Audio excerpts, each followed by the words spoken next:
243 पे polling agent मिलेगा चाचा को। चाचा दिया बार के खोज लेंगे किसी बूथ पे उनको पोलिंग एजेंट मिलेगा। अरे एनडीए ने उनको इतना मान सम्मान दिया, ना कुछ रहते हुए भर में उनको एक सम्मान, एक ओहदा, एक पूछ, एक सहयोगी दल की भूमिका में उनकी भूमिका निर्धारित की गई थी। उसके बावजूद पता नहीं क्या हो गया है। जिस भाई ने उनको पहचान दी उस भाई के साथ छल किए। संभल जाइए और माफी मांगकर वापस एनडीए के साथ आप आ जाएं, नहीं तो आपका जो वास्तविक चरित्र है और जो वास्तविक आपका स्वरूप है वो जनता के सामने जग जाहिर है कि चाचा साहब की क्षमता ही नहीं है। पहले प्रत्याशी का तो घोषणा करें कि उनको प्रत्याशी मिलेगा भी नहीं। लंका निश्चर निकर निवासा, यहाँ कहाँ सज्जन करी बासा। इसी साल 2025 में विधानसभा का चुनाव होना है और तमाम पार्टियां अपनी अपनी तरीका से तैयारी कर रही है। सीएम नीतीश कुमार इन दिनों प्रगति यात्रा पे हैं, तो वहीं नेता प्रतिपक्ष तेजस्वी यादव कार्यकर्ता संवाद यात्रा पे निकले हुए हैं। लेकिन देखिए, इन तमाम जो गठबंधन है उन गठबंधन से हट करके केंद्रीय मंत्री चिराग पासवान के चाचा पूर्व केंद्रीय मंत्री पशुपति पारस इस बार अपनी ताकत दिखाएंगे और 243 सीट पर कैंडिडेट उतारने की बात कर रहे हैं। इस पर बातचीत करने के लिए हमारे साथ चिराग पासवान के पार्टी के प्रवक्ता हैं मनीष जी। क्या कहेंगे, इस बार तो चाचा चिराग जी के वो 243 सीट पर कैंडिडेट उतारने की बात कर रहे हैं। 243 पे पोलिंग एजेंट मिलेगा चाचा को। चाचा दिया बार के खोज लेंगे किसी बूथ पे उनको पोलिंग एजेंट मिलेगा। अरे चाचा तो किसी प्रकार से प्रयास में है कि इस बार मेरा बेटा का नियोजन हो जाए। जो स्थिति है उनकी राजनीतिक हालात है, उस हालात पे तो तरस आ रहा है कि एनडीए ने उनको इतना मान सम्मान दिया, ना कुछ रहते हुए भर में उनको एक सम्मान, एक ओहदा, एक पूछ, एक सहयोगी दल की भूमिका में उनकी भूमिका निर्धारित की गई थी। उसके बावजूद पता नहीं क्या हो गया है। छल करने का किसी का जो है वो ये फितरत में आ जाती है। तो छल करना चाचा की फितरत में है। पहले परिवार के साथ छल किए, भतीजे के साथ छल किए, जिस भाई ने उनको पहचान दी उस भाई के साथ छल किए, और अब जो है एनडीए गठबंधन के साथ छल कर रहे हैं। और 243 पे नहीं, पूरे भारत में लड़ा लीजिए, आप स्वतंत्र हैं। लड़ने के लिए बहुत सारी राजनीतिक पार्टियां हैं, लड़ेंगी बिहार में। लेकिन इतना ख्याल रखिए कि आपका जो चाल चरित्र और चेहरा है वो जनता के सामने उजागर हो रहा है। आपको जिसने राजनीतिक पहचान दी, आपके अंदर कोई भी गुणवत्ता ना होने के बावजूद भी, आपकी कोई ताकत ना होने के बावजूद भी, संख्या बल में कमज़ोर होने के बावजूद भी एनडीए ने जो आपको मान सम्मान दिया, मोदी जी और भारतीय जनता पार्टी ने जो आपको सम्मान दिया, वो सम्मान को आपने ठुकरा दिया और आप उसी को चुनौती जो रहे हैं। जिसने आपको थाली दी उसी थाली में आप छेद कर रहे हैं। तो आप ये अपनी पहचान को उजागर कर रहे हैं। आदरणीय चाचा जी, अभी भी वक्त है, संभल जाइए और माफ़ी मांगकर वापस एनडीए के साथ आप आ जाएं, नहीं तो आपका जो वास्तविक चरित्र है और जो वास्तविक आपका स्वरूप है वो जनता के सामने जग जाहिर है कि चाचा साथ आ जाए। हम लोग नहीं चाह रहे हैं। हम लोग चाह रहे हैं कि चाचा की प्रतिष्ठा बच जाए। चाचा जब चुनाव में जाएंगे तो उनका वास्तविक चेहरा जग जाहिर हो जाएगा कि चाचा की क्या संख्या बल है, चाचा के साथ कितने लोग हैं।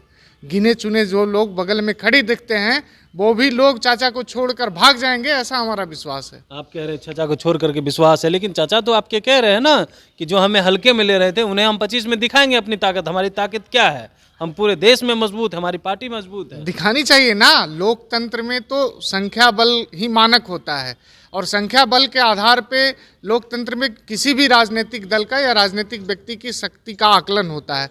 तो चाचा को भी अपना दिखाना है। उससे पहले तो एगो रैली करके गांधी मैदान में दिखाएं ना, एक बढ़िया रैली करके, एक बढ़िया मीटिंग करके दिखाएं कि उनके पास क्या संख्या बल है। ऐसे ही चुनाव लड़ने से होता है। न कहीं प्रत्याशी मिलेगा, न कहीं पोलिंग एजेंट मिलेगा। पिछले बार तो आप लोगों ने सीएम नीतीश कुमार के साथ खेला कर दिया था कैंडिडेट उतार कर, इस बार पारस जी उतारने की बात कर रहे हैं। देखिए, जो लोग सक्षम होते हैं ना उनके बस की चीज़ होती है। अब जिनकी क्षमता ही नहीं है, पहले प्रत्याशी का तो घोषणा करें कि उनको प्रत्याशी मिलेगा भी नहीं। प्रत्याशी नहीं मिलेगा। 243 लोग उनको कहाँ मिलेंगे लड़ने वाले? उसकी संख्या पहले दिखाए ना कि उनके पास 243 लोग हैं। लोग तो कह रहे हैं उनके पार्टी के नेता कि वक्त वक्त पे ये जो है चिराग जी कभी भगवान बदलते हैं, कभी पिता बदलते हैं। ये लोग क्या करेंगे कुछ पता ही नहीं चलता। इन लोगों की कायर लोगों की क्या बात कर रहे हैं? चिराग जी की राजनीतिक पहचान एक कमिटेड लीडर के रूप में है। पूरे देश में चिराग पासवान जी एक कमिटेड लीडर हैं और ये पूरी निष्ठा के साथ भारतीय जनता पार्टी के साथ खड़े हैं। जिस समय जदयू भारतीय जनता पार्टी से अलग थी, उस समय भी चिराग पासवान जी भारतीय जनता पार्टी के साथ खड़े थे, और जब आज जदयू, भाजपा और लोजपा तीनों पार्टियां एक साथ है, आज भी चिराग पासवान जी उतनी ही मजबूती से डट के माननीय मोदी जी के साथ खड़े हैं। और वो कोई इच्छा और स्वार्थ के बस में नहीं है। ऐसा नहीं कि चाचा जी की तरह कि हमारा स्वार्थ जुड़ा हुआ है, हमको इतनी सीटों पे चुनाव लड़ाइएगा। तब चुनाव लड़ाना ना लड़ाना ये दूसरा विषय है, लेकिन हमारा पार्टी का सैद्धांतिक समझौता भारतीय जनता पार्टी के साथ है और हमारे नेता पूरे मजबूती से भारतीय जनता पार्टी के साथ खड़े हैं। आप भारतीय जनता पार्टी के साथ खड़े होने की बात कर रहे हैं। भारतीय जनता पार्टी को लेकर के जो राजद के पेज से किया गया है, जो अपशब्द का प्रयोग किया गया, उसको लेकर के क्या कहेंगे? देखिए, एक रामचरितमानस की एक पंक्ति है कि लंका निश्चर निकर निवासा, यहाँ कहाँ सज्जन करी बासा। तो ऐसा उम्मीद ही नहीं किया जा सकता है कि राष्ट्रीय जनता दल के साथ कोई लोग हो और वो भाषाई मर्यादा और संस्कृति की बात करे। और ये तो जो भाषा है उनकी, वो भाषा आदरणीय तेजस्वी जी को विरासत में मिली है, उनके पिताजी से मिली है। उनके पिताजी भी श्रद्धेय कर्पूरी ठाकुर जी भारत रत्न हैं और इस देश के करोड़ों लोगों के श्रद्धा के पात्र हैं। और उनके बारे में उनके पिताजी कहा करते थे कपटी ठाकुर।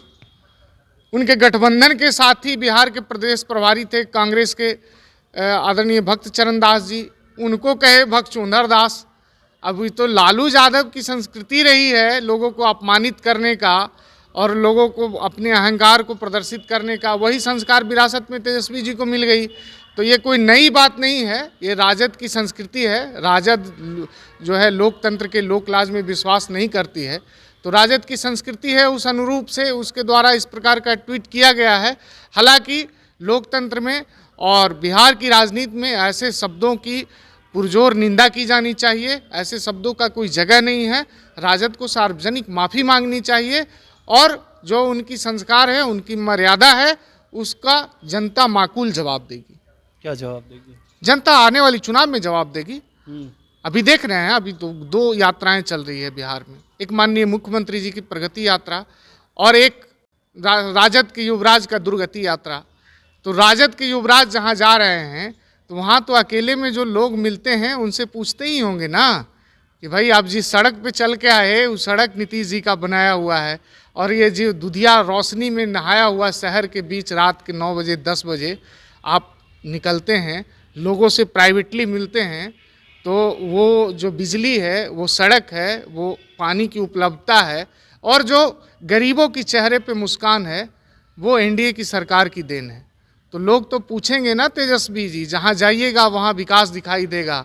तो वो विकास आपके माता पिताजी के शासनकाल में नहीं हुआ था, वो विकास एनडीए की सरकार में हुई है। इसलिए जनता जान रही है बखूबी कि आपका संस्कार क्या है, आपकी मर्यादा क्या है, और एनडीए का, नीतीश कुमार जी का, मोदी जी का और चिराग पासवान जी का संस्कार क्या है। अब चिराग पासवान के संस्कार की बात करें, लेकिन वही चिराग पासवान तो जब अलग थे नीतीश कुमार से तो क्या क्या नहीं कहे थे ना कि चाचा ने क्या किया, कोई विकास नहीं किया है, बिहार फर्स्ट, बिहारी फर्स्ट की बात करते थे। इस पर तेजस्वी जी बोल रहे हैं, अब तो चिराग जी क्यों नहीं बोल रहे हैं? मलाई मिल गया, खा रहे हैं, केंद्रीय मंत्री पद तो चुप हो गए। अब जब तेजस्वी जी चाचा जी के साथ थे तब क्या क्या बोल रहे थे? तेजस्वी जी थकते नहीं थे, प्रशंसा करते, सदन के अंदर भी या सदन के बाहर भी। चाचा ही सूरज, चाचा ही चांद, चाचा ही सुबह, चाचा ही शाम, चाचा से ही उनका दिन का शुरुआत होता था। और जिस चाचा ने उनको पहचान दी, उसी चाचा के आलोचना में अब थक नहीं रहे हैं तेजस्वी यादव जी। पहले आप अपने अंदर झांकिए, आपने चाचा के विषय में क्या कहा और अब क्या करें। जब सरकार में आप साझेदार थे तो वो चाचा लाखों को नौकरी देने वाले, वो चाचा गरीबों का विकास करने वाले, और आज आप चाचा के विषय में अमर्यादित शब्दों का प्रयोग करते हैं। तो पहले अपने अंदर आप शीशे में झांकिए कि आप क्या हैं तेजस्वी जी, तब किसी दूसरे पे टिप्पणी कीजिएगा। बिल्कुल, देखिए हमारे साथ जो है केंद्रीय मंत्री चिराग पासवान के पार्टी के प्रवक्ता मनीष जी थे। इन्होंने तमाम सवालों का जवाब दिया। साथ ही साथ जिस तरीका से तेजस्वी यादव इन दिनों कार्यकर्ता संवाद यात्रा पे निकले हुए हैं और सीएम नीतीश कुमार को लेकर के जो बातें कह रहे हैं उस पर भी खूब बरसते हुए नजर आए। और जो राजद के पेज से ट्वीट किया गया है उसको लेकर के कह रहे हैं, देखिए इनके जो राजद परिवार है उनकी यही संस्कृति रही है और इसलिए इन लोगों की मर्यादा की बात करना ही सही नहीं है। कमलेश कुमार, लाइव बिहार, पटना। बिहार बोर्ड 10वीं 12वीं परीक्षा की डेट शीट आ गई है। क्या आपकी तैयारी अभी अधूरी है? घबराने की कोई जरूरत नहीं। आ गया है read and pass, quick reviser crash course book जो दे आपको परीक्षा के लिए VVI प्रश्नों की अल्प समय में बेहतर तैयारी। प्रकाशक भारतीय भवन, खजांची रोड, पटना।